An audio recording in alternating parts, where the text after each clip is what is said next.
Welcome to the Mindful Fire Podcast, a show about crafting a life you love and making work optional, using the tools of mindfulness, envisioning, and financial independence. I'm your host, Adam Coelho, and I'm so glad you're here. Each episode of the Mindful Fire Podcast explores these three tools through teachings, guided meditations, and inspiring interviews with people actually living them to craft a life they love. At its core, Mindful Fire is about creating more awareness and choice in your life. Mindfulness helps you develop self-awareness to know yourself better and what's most important to you by practicing a kind, curious awareness. Envisioning is all about choosing to think big about your life and putting the power of your predicting brain to work to create the life you dream of.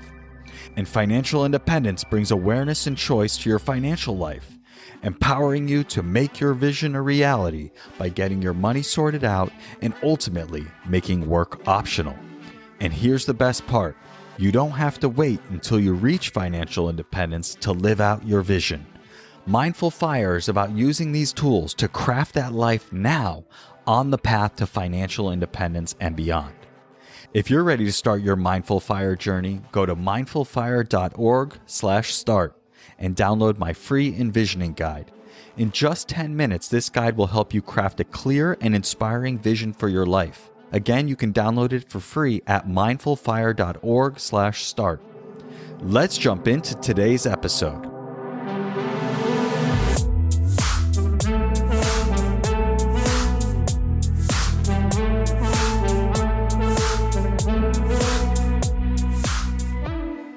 Katrina, welcome back to the Mindful Fire Podcast. I'm happy to have you back. Thanks, Adam. I'm super excited to be back. For the audience, Katrina joined us on episode 162 of the podcast, and we talked all about taking career breaks, and that is what Katrina does. So I'll give you just a second to reintroduce yourself to the audience and tell people what lights you up, and then we can get into today's episode. Yeah, sure. Longtime career break coach, going on over 8 years, have supported over 200 breaks, author of Taking a Career Break for Dummies with Wiley Publishing, co-host of the Taking a Career Break podcast with Katrina McGhee. But passion lighted me up. It's all about helping people reclaim their lives through taking a break. And it's really about using a break as a catalyst to really reflect and reevaluate life and create a next chapter that is so much more aligned to who you really are and what you really want in your life. And I take my job as a life coach / career break coach very seriously. So yeah, I'm really excited about the fact that I get to live my life helping people live better lives themselves. I loved our conversation. It's so important that people create space in their life to ask, what do you really want? I think that's where we have a lot of overlap in what we do. And I was very happy to be a part of your break space community and doing a masterclass with them and sharing what I teach in my programs. So it was really cool to do that with you. Yeah, it was so fun, Adam. If I can just say, it was such a treat to have you as a guest expert in our monthly masterclass. And I think the people that were able to attend live especially really enjoyed the interactivity, but also your perspective on mindfulness and how people approach that. But yeah, it was a really great class. So thank you for coming. We sure did. And yeah, the reason I wanted to have you back on the podcast is just because I don't even know when we met, maybe a year and a half ago or something at this point, maybe it was less, but whatever it was, we just really connected about breaks and living a life of intention and all of those things. And we've caught up a few times since, and just, you've had a great perspective for me on, in this new chapter of my life and business, keeping my head on straight, so to speak. You've given me some encouragement and some clarity and all of that. And I really appreciated that. And so wanted to have you back on the podcast and have you check in with me and interview me to some degree on what has this first year of early retirement been like. So for context, I'm 14 and a half months out of Google after 14 years working there my whole career. And I am now in this new chapter of quote unquote early / semi-retirement, but it's really all about me living into my vision that I had envisioned for years and years of being an entrepreneur, building a business in my own time, in my own way, and really following my purpose, which is creating opportunity through connection. And another guest on the podcast a long time ago, Marty Adler, she challenged me one time to get more clear on that. And so for me, my purpose really manifests as connecting people with themselves and their biggest vision for their life. And so I've been trying to do that. And it's been, I wouldn't say a roller coaster, because the year before was a roller coaster without a seatbelt. This one was, it had ups and downs, and has really been, it's been a lot of fun. It's been a lot of learning. And hopefully I've learned some things that I can bring into next year. Yeah, it was actually, I loved hearing your story around envisioning that you delivered in the masterclass, like your personal experience with living a really big vision. It was inspiring. So I am really interested to know, in this new phase where there's so much freedom and so much possibility, it's like there really aren't many constraints for what you can do and the terms of life that you can play with and make work for you. And I'm really curious to know, like, just even from a bird's eye view, do you feel like right now you're working towards a new clear big vision, like having had this this year under your belt? Or do you feel like you're still even piecing together what the components of that big vision are? It's a great question. I always say to people that I coach or teams that I work with that the first step is getting clear on what you actually want and developing that clear vision. And especially when I work with people in a group coaching setting, and usually people are at or nearing financial independence, helping them figure out what does that next chapter look like. Very similar to what you do, but more so on the break is a little longer potentially, and it's early retirement. Right? It doesn't necessarily need to be forever, but that's the focus. If you don't have a clear idea of what you want to do afterwards, you are going to set yourself up for failure, because you're going to have a lot of time to think. I feel like I had a good sense going in what my vision is, really all about building a business around leading team workshops and helping teams connect with their big vision for the team and aligning personal and professional visions together. And I've done a good bit of that. I've done a handful of workshops this year, some within Google, some at an agency. But also, to answer your question more specifically, it's been a year of figuring out, how does that vision actually come to life? And I'll speak to a few specific things that I learned about that.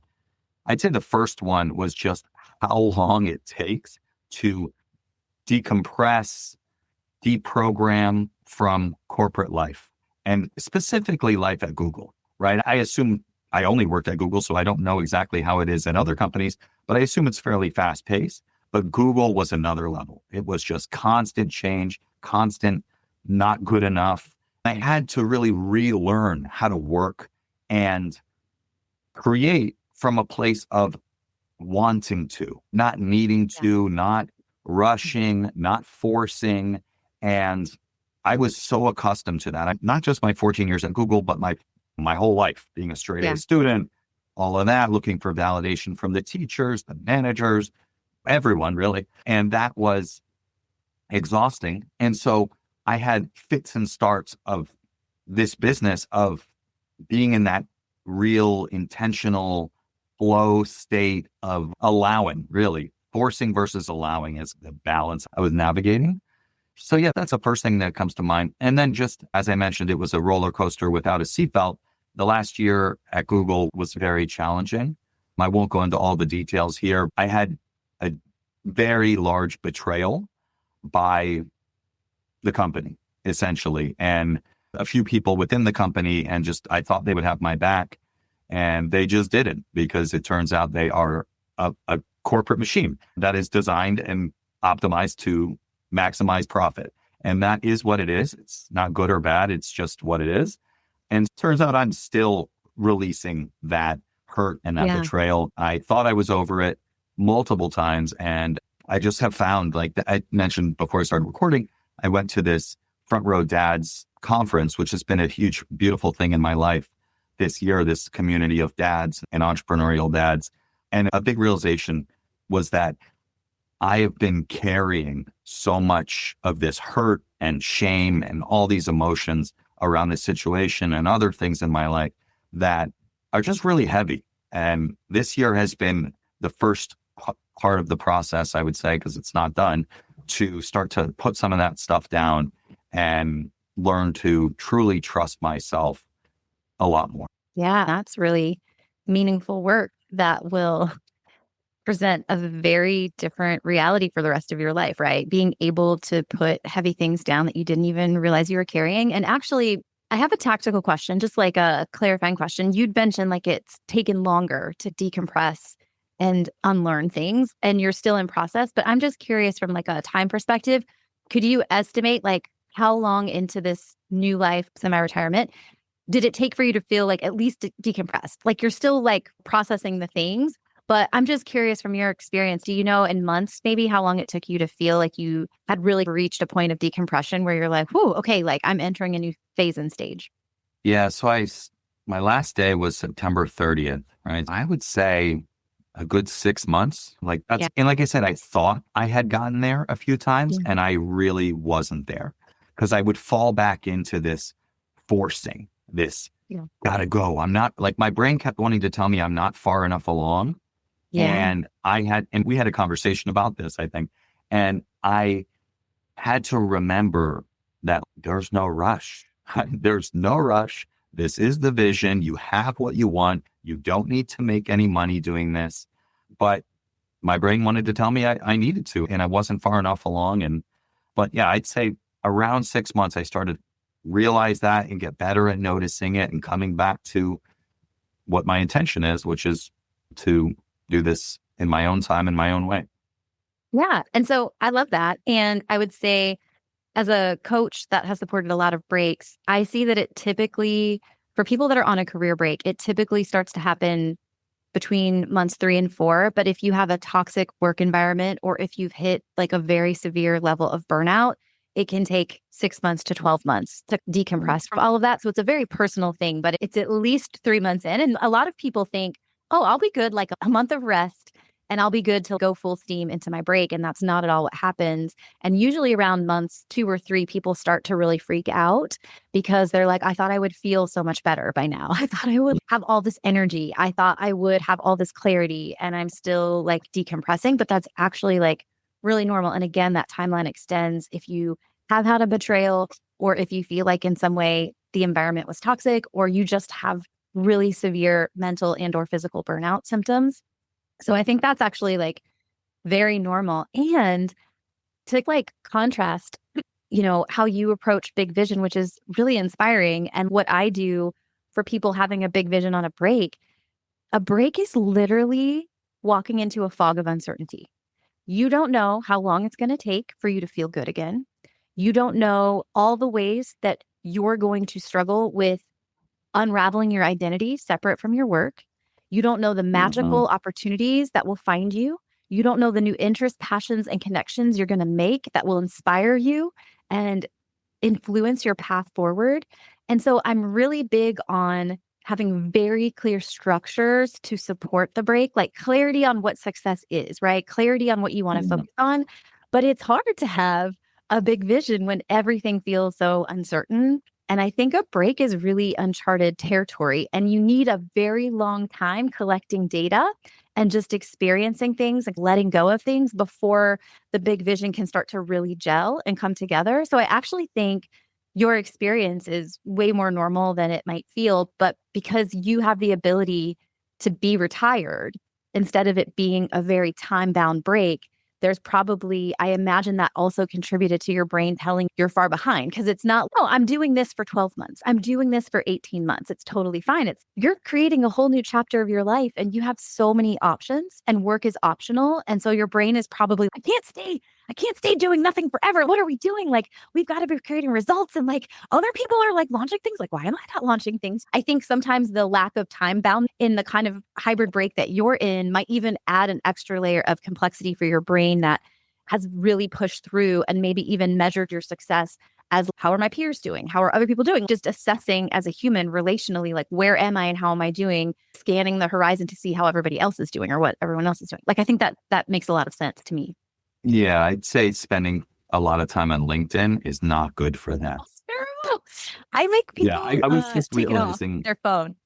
No, I don't even have it on my phone. I don't have Instagram, Wow. LinkedIn, but I do use the mobile web version. That's how I slow myself down. Like, give me the garbage version of these apps. And because the other ones are too good, honestly, they're just too good. But I think I need to like even time box it even more because I'm just like taking these hits of comparison all day long. Yeah. It's a highlight reel of people. What is it? They're so inspired and grateful or whatever. Like those Yeah. things where it's like, I'm humbly honored to share all of that. Yeah.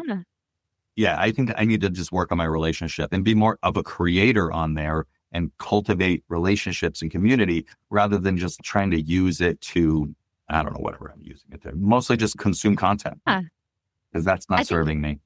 Yeah. And I just want to pause and say that is really valuable for anyone, whether you are finding your version of Phi or on a break of sorts, sabbatical career break. Definitely remove the comparison angle because it comes both ways. I have people that, to your point, all of the people celebrating the wins, it's like, now I'm falling behind. It's like very triggering, right? I'm not where I'm supposed to be. But on the other end, people talking about how abysmal like the job market is, and it's, oh my God, like I shouldn't be on a break. I've got to come out early. Like it's going to be so hard to find a job. It's like there's no good vibes that come from being in communities where people are constantly talking about work when you are not swimming in the work lane. You know what I mean? When work on a daily grind is not part of your life, it's really toxic to be in there's just nothing good that comes from it. You know what I mean? Yeah. Honestly, for me, it's like fake productivity. Right? Yeah. Oh, I'm finding people that might want to do my workshop. And so as you asked in the beginning, and this is something that I've been thinking about a lot, it's like, is the vision clear? Do I have a super clear vision going into next year? Or is it coming together and piecing together? I would say it's definitely more the latter. It's me piecing things together. And so taking a look back on this year, I went hard at the business of bringing my workshop to teams and companies. That was the vision at the start of the year. I did love doing group coaching, which I did last year during the roller coaster with no seatbelt, which was crazy, but also really rewarding, right? Like every Friday, I just met with these 4 people and I held space for them to think big and dream and start moving towards their vision. And it was amazing. But I put that on the back burner and thought, okay, if I'm going to convince one person to pay me several $1,000s, that might be tough because it's their own money and whatever. Might be easier to convince one person to spend a company's money to bring me in for 10,000 or more. And maybe that's true. I still think that makes sense, but I think that, so I focused on that. And so what that looked was initially I went after Google marketing platform partners, right? So I worked on the Google marketing platform. I had relationships with a lot of these partners. I understood their business and their challenges. And I did a lot of research in the beginning of the year to do that, to focus on that. I came to the realization that not necessarily, I still think it's a good idea. I think that it's a harder path for me because I need to convince that partner to want to do this. And I need to convince their client to want to do this and to put the right people where it actually works. Seemed like a lot of work for whatever $10,000 I was trying to get. Now, fast forward, then I switched to, I had some opportunities come up through a friend of mine who is an administrative business partner, essentially executive assistant. Plus, they do a lot of things. And she sent an email internally at Google, got me some opportunities, which I'm super grateful for. Thank you, Ashley. And so I thought, okay, let me go after this market. Let me go after this person, right? This type of person. And so I invited hundreds of AVPs at Google to a workshop using LinkedIn and email and all these things. And 100 of them signed up. 35 of them ended up coming, had a great workshop similar to what we did in your break-based community. It was great. Really enjoyed it. Unfortunately, no opportunities have yet to come from that. So from there, I then pivoted to, I started looking back on my year around the October timeframe and realized, wait, where did all my opportunities come from? The opportunities came from warm introductions, right? From Ashley, from my friend Ben at the agency. And all of the teams that I worked with were just off of a reorg. They were a leadership team that had just been reorged. Potentially some people had been laid off, whatever it was. They needed to come together and create clarity and alignment so they could hit the ground running and be aligned and productive as fast as possible. And so I realized, wait, there's something there. Maybe I focus on that. And so that is what I'm currently focusing on, working with those type of teams. But the more I think about this and look towards next year and think about, I mentioned this I did 2 podcasts yesterday and I have another one, but there's this book. It's called One Last Talk, and it's by this guy, Philip McKernan. And he was a speaker at this Front Row Dads live conference that I went to. It's hard to call it a conference. It was like a conference retreat. I don't know what it was. It was awesome. And he spoke and he was like, if you could give one, or you were going to do one last startup, what would it be? And who would it be for? And he talks about he calls it 3 mountains, right? There's the me, then there's us, and then there's them. And you progress through these in your life and career in terms of who you're focused on serving. And when I think about them, who's the them that I want to serve? And I had an insight last night that I wrote it down. I don't even know if I have it here, but I wrote it down, and it is basically that I want to empower a generation of people to create a life that lights them up and that is enabled by financial independence. So I realized that they that I wanted to help is really, and I've thought about this before, it's people that are like at the end of high school, maybe in college, before they get stuck on that hamster wheel of more and get caught in the American dream, so to speak. And I want to empower a generation of people to live a life on their terms and to do the work that they're meant to do. And I think that if we create a generation of mindful, aligned, and financially independent people, we're going to change the world by doing that. And so I think there's really something there. And so I don't know what it looks like yet, but I think that these things are all related. I'm figuring it out, and I feel okay with that. I'm glad you feel okay with it. My biggest wish for you is that you're able to go into this next year, giving yourself full permission to run experiments, collect data, and to have the main driver of what you say yes to, what you create and what you say no, to be driven by what is in full like spiritual alignment for you, right? Like your spirit, your heart, what you want. Because I think to be as successful as you've been and to do and accomplish all the things you've accomplished, it's never really about what does Adam's spirit want, right? Like you've had to push through and do things that maybe your health was like, I don't really want to do this. Maybe your mind was like, oh, like this is not the environment I want to be in. Like, I just think we all as high achievers get really good at creating success through pushing ourselves beyond and working on things that sometimes aren't feeling so aligned with what we want to do. And even when you were telling your story about the evolution to get to reorgs, which is awesome that you found your way there, the pragmatic part of your brain being like, I could spend time talking to a person or I could spend time talking to a company. And the financial return on that is obviously a lot bigger if you land a company versus a couple of people. But that's all like a numbers. It's what is the most efficient approach and what's going to yield the biggest return. And I just think you have bought yourself the freedom to choose things solely because they excite you and solely because they align to the purpose that you just shared. And I think sometimes it's hard to get that other part of our brain to turn off and chill. But like my business made no financial sense for a very long time. In 2017, 2018, 2019, at the beginning of the pandemic, when everybody was like, there's going to be a recession. Why would anyone pay you to help you quit their job? Like it made no freaking sense, but it was like a mission for me, right? Like I was like, I know this is crazy, but also I feel like I'm on fire. And the only thing that's going to put this fire out is to free a bunch of people from this cage that they're in that they don't actually even have to be in anymore. And I want that for you because I think having the biggest impact on the mission that you have and the purpose that you have uncovered is when you're doing things that sometimes on the surface aren't the most efficient thing, aren't the thing with the highest return, but in the long game, like the universe meeting you halfway and you finding the right people and showing up to do things that light you up. I just think that's how we create the biggest version of our reality. So that's what I wish for you, Adam. Thank you for that. And you are spot on. That is what I was doing. It's been so hard. I've been so money focused my whole life. Like I'm a recovering cheap bastard and with varying degrees of success. It doesn't need to be that way. And it's like all the decisions are from that lens. I described it before. I'm like, I loved doing this group coaching, but I went this route. I also loved the facilitation. Yeah. But it turns out my business, and maybe your business, is sales and marketing. That is the business. That is what we do. And by we, I mean me and you, because there's no other we in my business, for better or for worse right now.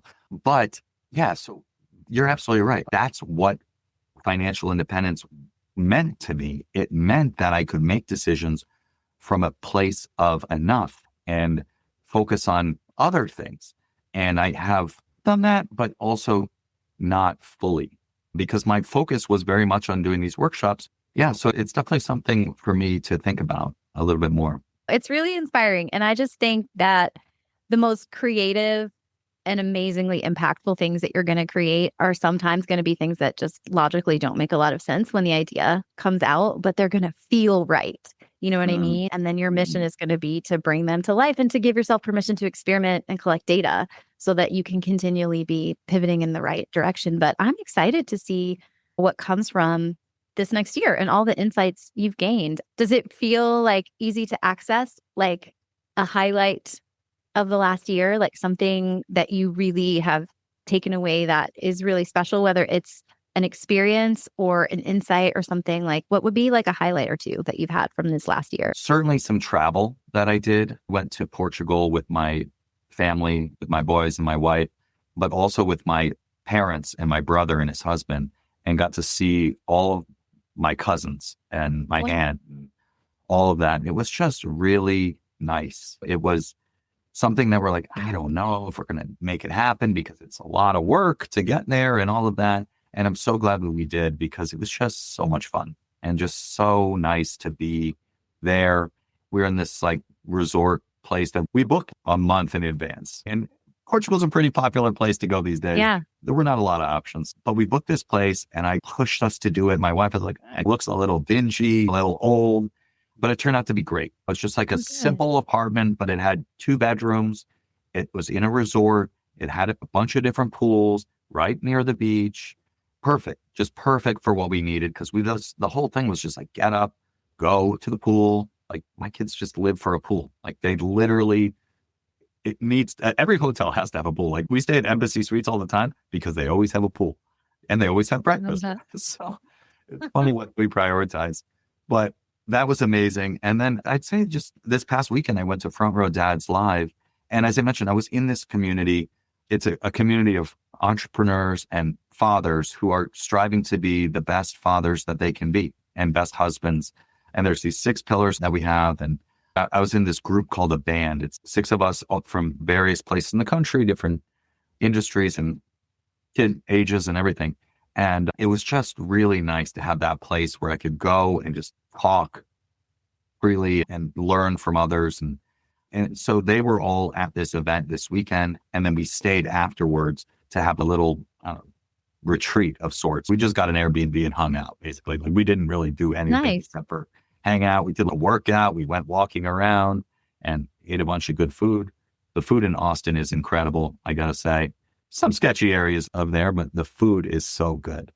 And so we did that. And just this event was just so inspiring and clarifying for me, and just in a position or in a place where I could just say shit I've never said before, like really powerful stuff. And I feel like I started to put things down, and just the speakers were amazing. There was another guy that's related to what we've been talking about, this guy, Ryan Levesque, and he's with a couple. Guy, is that the app? Yes. Exactly. And he gave a talk and he was talking about in this new chapter with AI, the thing that is going to be most important is real. So I've got another book coming out. It's called Return to Real. He's going to be a guest on this podcast soon enough. It's coming out in the spring, I believe. But it's basically all about, like, he's got these 3 shifts, and it's like basically things that are real, really real, don't scale, right? And so it's what you're building with Breakspace and bringing people together. And it was just like clarifying for me that not only is that what's going to stand out and be valuable in this next chapter, because everything is AI and it's like human connection is going to become at a premium. And social media has driven us apart, and AI is probably poised to do that even more. But I think that there's going to be a group of people, probably a pretty sizable group of people that are like, this sucks. Let's get together. Let's be together And I think that's always been important to me. My whole purpose is creating opportunity through connection, right? I love people. I love connecting with people and talking. And so I think that there's an aspect of my business that I want to bring more of that into. And I've thought about this a few times, but the money focus has kept me from doing it. Also, what we talked about before is how I have very little process minded. I'm not very process minded. And so just the logistics of this have kept me from doing it. But I'm talking to someone who has done it. So I'm interested to hear your thoughts. But I want to bring people together into a very simple, lightweight community. I don't want to be doing a million things. Probably don't even want to do a masterclass thing like you're doing because I don't want to deal with the logistics. What I want to do is I want to hold space for people, maybe every week, maybe every other week, whatever it looks like, where we come together and we sit and we meditate and then we talk. And people can, sometimes I'll do exercises where people can envision aspects of their life. Maybe we'll focus on a particular pillar, family, health, work, relationships, whatever they might be.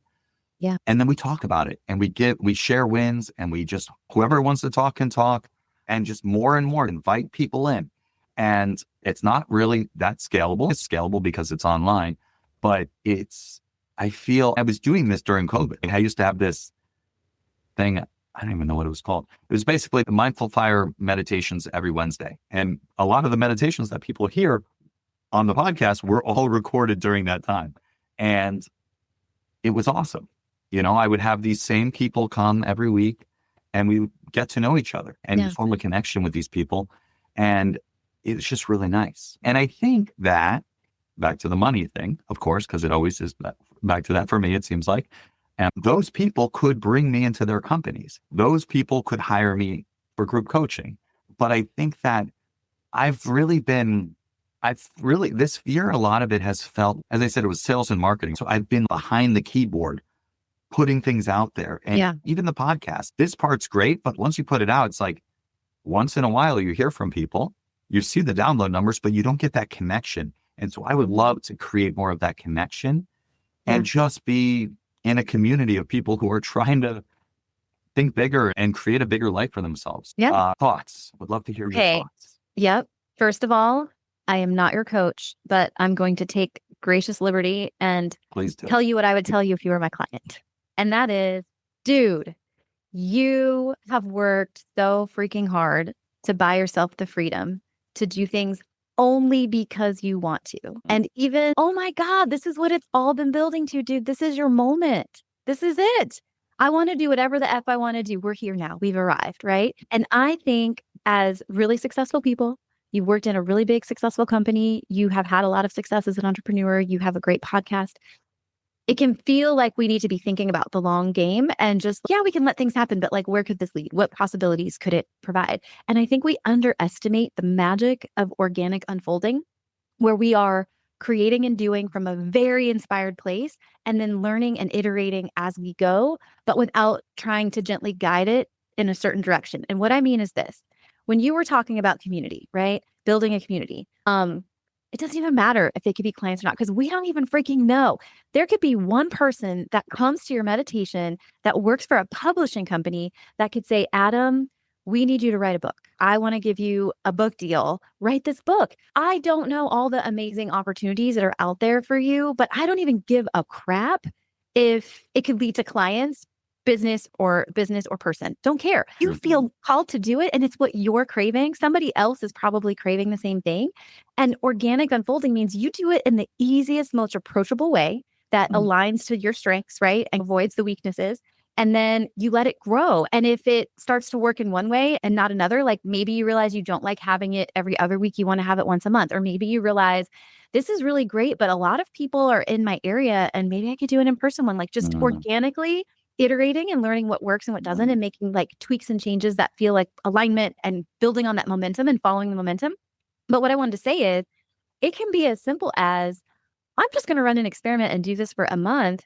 I'm going to send out emails to my email list with a Zoom link or a Google Meet link and a time. And it could be that is the community. It's literally email based with we do on Wednesdays at blah, blah, blah. We do this. And it's like you get the link when you're on this email list because I do run a more hands-on community. And it's a lot. I feel like I'm working 2 full-time jobs, doing the community and doing my own private coaching, but I'm building towards a bigger vision, but I have a partner.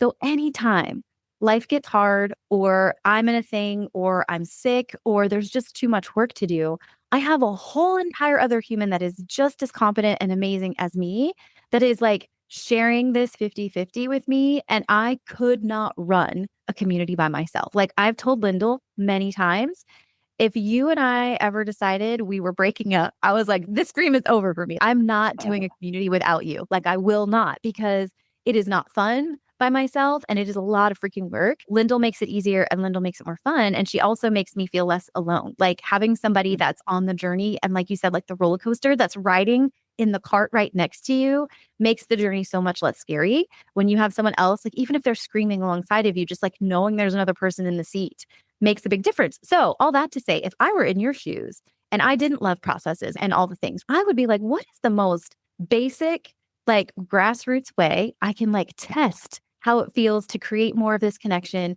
that doesn't tax me and also makes it really easy for people to say yes. And so that's just one idea, right? Like I'm not saying you have to do that, but I think you get to make it as easy as you want and you get to do it separate of having any idea of what it becomes. Yeah. Because I think part of the magic is that it could be bigger than your imagination will currently allow. And I don't want you to limit that. Yeah, I love that. And it's funny you mentioned the book because that's another thing that keeps coming up for me, wanting to write a book. And I always thought it was a possibility, but I never really felt like compelled to do it. But now I'm starting to feel more compelled to do it. And I feel like it's potentially easier than it's ever been.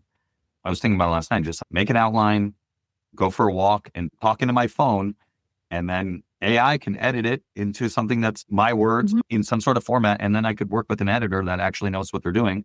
Because as you could probably imagine, my attention to details for editing, that's not my zone of genius. Yeah. Running my mouth is my zone of genius. And I think we always need an outside person to be editing our stuff. There's so many things I didn't catch in my book. And I was like, I would have never edited my own book. And I'm I can edit other people's stuff, but not my own. Like, I just think that's always helpful. True story, Adam, just for your big vision dream, because this is what you did in Break Space is you talked about this really concrete example of the magic that happened when you had a big vision. I just got off the phone yesterday with somebody that interned with me at General Mills, like 15 years ago, almost. She was an intern. I was like a new employee and she was on my team for the summer. She was an MBA intern and we haven't talked in years. I did see her during my career break road trip, but that was the last time I saw her. She just announced on LinkedIn that she got a book deal with Wiley. And so I was like, oh my gosh, girl, because Wiley is the parent company of the Dummies brand. So I was like, let's connect. I'm happy to share what I learned writing my book. And so she's great. Let's do it. We talked yesterday. She runs a business called AI Powered Moms. And I was asking her, like, how did you land this book deal? Did you do a proposal? Did you whatever? Someone who was on her newsletter reached out to her and said, hey, I think this should be a book. I'm assuming they must have worked for Wiley. And so the process went along. She never had to write a book proposal. Neither did I. I got an email from an acquisition editor asking me to write the book. So all I'm saying is she just had a newsletter. Right? She is growing her business. It's doing great, but she's not a gigantic brand. And it just organically happened that she got the opportunity to write a book. And so my point is like, when you're taking inspired action, I think the universe surprises and delights you with bringing things into your world. And if you're taking inspired action that's not constrained by the ROI or the efficiency or the practicality of it all, I think you'll call in some really amazing things too. And this is just one really concrete example of like, people in your world can just be observing what you're doing and then reach out with a freaking book deal. I love it. Yeah, I think you're absolutely right. Yeah. Maybe the forcing feeling I was feeling is because it's not inspired, right? Like anytime I'm on like the golf course talking with, I'm either playing with like college kids or old men or old ladies. And I love it. Either way, it's a lot of fun. But every time I'm talking to a young person, I'm like, you know about financial independence? I'm like, you could be retired in 10 years, right? Yeah. You could be retired in 15 years, right? And that's true no matter what money you make. It's just math. And so I love that. I think you're right. The inspired action is critical. And yes, a lot to think about. So we're coming up on time here, but Katrina, thank you so much for doing this. And I would love for you to share, how can people connect with you, learn more about Break Space, your amazing community, and the coaching that you do to help people take a break and live more aligned in the next chapter of their life? Yeah, you can easily connect with me on LinkedIn. Just look up Katrina McGhee. I also have a website, K McGhee Coaching. So just follow me, get into my world. You'll get on my email list or some way interact with me, or just send me a message and I can let you know more about the community and all the things. But also, if you're in a space where you're just wanting to know more about me and about breaks, but not ready to fully dive into a community or hire me as a coach, I also run a podcast called Taking a Career Break with Katrina McGhee. I'm a co-host. I have a co-host named James, who's awesome and runs a very successful travel podcast. But we talk about all things break in really short 15, 20-minute episodes to help people, bring them real stories, but also giving them very tactical and practical advice. And we've been getting amazingly really good positive feedback over the last year since launching. I think we're at episode 50 now. Yeah. So it's a really great podcast. So if you love podcasts, because you're listening to this podcast, obviously you like podcasts, you can check that out as well. Amazing. Yeah, definitely go check that out. I'll put all of those links in the show notes so you can go easily find those things. And yeah, thank you so much, Katrina, for joining me on the podcast again. My pleasure, Adam. Thanks for having me. Thanks for joining me on today's episode of the Mindful Fire podcast. If you enjoyed today's episode, I invite you to hit subscribe wherever you're listening to this. This just lets the platforms know you're getting value from the episodes and you want to be here when I release additional content. If you're ready to start your Mindful Fire journey, go to mindfulfire.org/start and download my free envisioning guide. In just 10 minutes, this guide will help you craft a clear and inspiring vision for your life. Again, you can download it for free at mindfulfire.org/start. Thanks again, and I'll catch you next time on the Mindful Fire podcast.